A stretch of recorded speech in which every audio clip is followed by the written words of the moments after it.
আসসালামু আলাইকুম সবাইকে।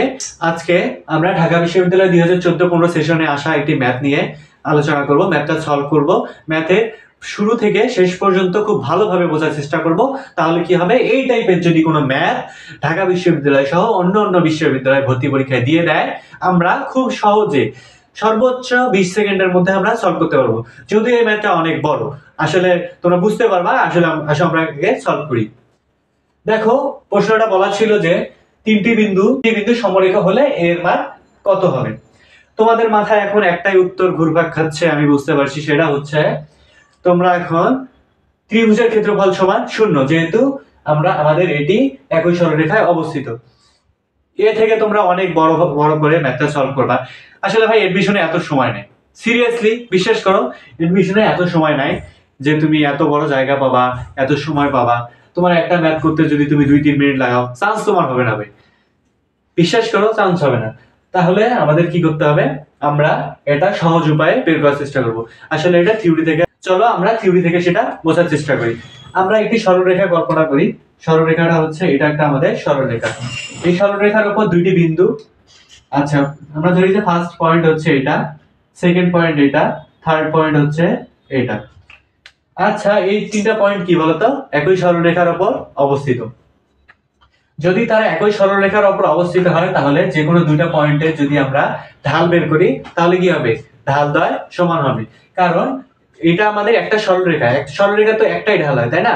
একটি সরলরেখা একটি নির্দিষ্ট ঢাল হবে। তাহলে আমরা যদি দুইটি ঢাল বের করি, ঢাল দুটো আমাদের ইকুয়াল লিখতে পারি। ইকুয়াল লিখলে তাহলে তো আমাদের এর মান আমরা বের করে নিব, আমাদের সহজে বের হয়ে যাবে। কারণ হচ্ছে আমাদের এখানে আননোন হচ্ছে একটা, আননোন একটা, যেহেতু আমাদের সমীকরণ একটা হলেই আমরা কি একটা আননোন বের করতে পারবো। এখন কথা হচ্ছে, কোন দুইটা বিন্দুকে ধরে তোমরা ঢাল বের করবা।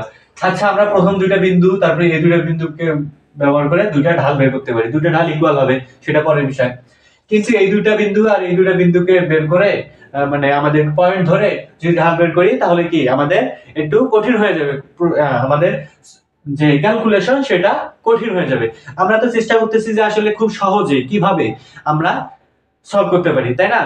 কিন্তু যদি আমরা এই দুইটা পয়েন্ট আর এই দুইটা পয়েন্ট হিসাব করি, তাহলে কিন্তু আমাদের সহজ হয়ে যাবে। কারণ আমাদের শুধু ভ্যালু দেওয়া আছে এখানে। আমাদের এটা হচ্ছে আননোন টার্ম, এখানেও এ আছে, এখানেও এ আছে। যদি আমরা এই দুইটা পয়েন্ট আর এই দুইটা পয়েন্টকে ধরে যদি ঢাল বের করি, তাহলে আমাদের জন্য কিন্তু কঠিন হয়ে যাবে। তাই আমরা এই দুইটা পয়েন্ট আর এই দুইটা পয়েন্ট ধরে আমরা ঢাল বের করার চেষ্টা করব। তাহলে আমাদের এই দুইটা পয়েন্টের ঢাল কি হবে বলতো? ঢাল আমরা জানি del Y divided by del X সমান এম, অর্থাৎ ওয়াই এর পরিবর্তন ডিভাইডেড বাই এক্স এর পরিবর্তন হচ্ছে আমাদের ঢাল। তাহলে আমরা এই দুইটা পয়েন্টের ঢাল বের করি।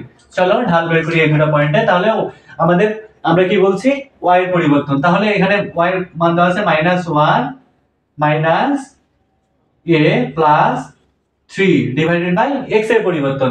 তাহলে x এর মান দেওয়া আছে 2 মাইনাস a মাইনাস 1 সমান, এখন যদি আমরা এই দুইটা পয়েন্টের ঢাল বের করি, তাহলে কি হয় দেখো তো, -1 minus a divided by 2 2 minus a minus 2।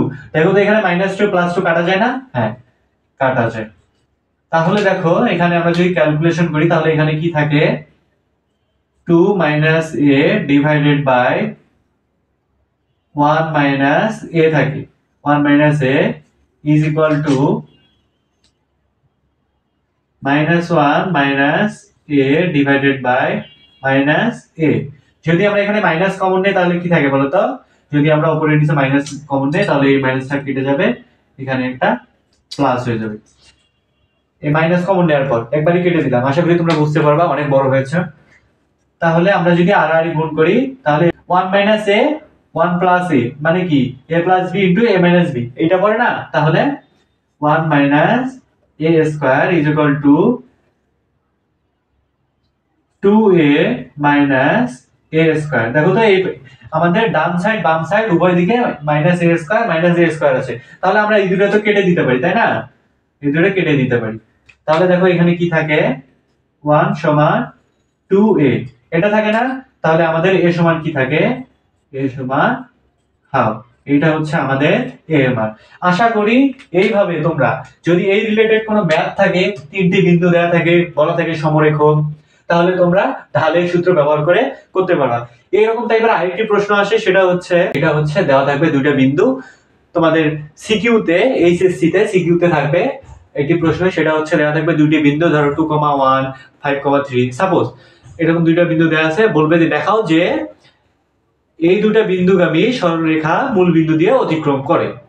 এখন তোমরা কি করবা, তাহলে ওই আবার ক্ষেত্রফল 0 এভাবে করতে পারো, অথবা তোমরা দেখাইতে পারো যে যেহেতু আমাদের 2টা বিন্দু দেওয়া আছে, ওই 2টা বিন্দু আর একটা বিন্দু হচ্ছে মূল বিন্দু, তাহলে মূল বিন্দুর সাথে একটা বিন্দুর ঢাল, তারপরে মূল বিন্দুর সাথে আরেকটা বিন্দুর ঢাল যদি আমাদের সমান হয়, তাহলে তোমরা এখান থেকে বলে দিতে পারবা আমাদের যে 2টা বিন্দু দেওয়া আছে ওই বিন্দু দ্বয়ের সংযোজককারী সরলরেখা মূল বিন্দু দিয়ে অতিক্রম করে। আশা করি তোমরা বুঝতে পারছো। যদি ভিডিওটা ভালো লেগে থাকে অবশ্যই আমাদের চ্যানেলটি সাবস্ক্রাইব করে দিবে। ধন্যবাদ।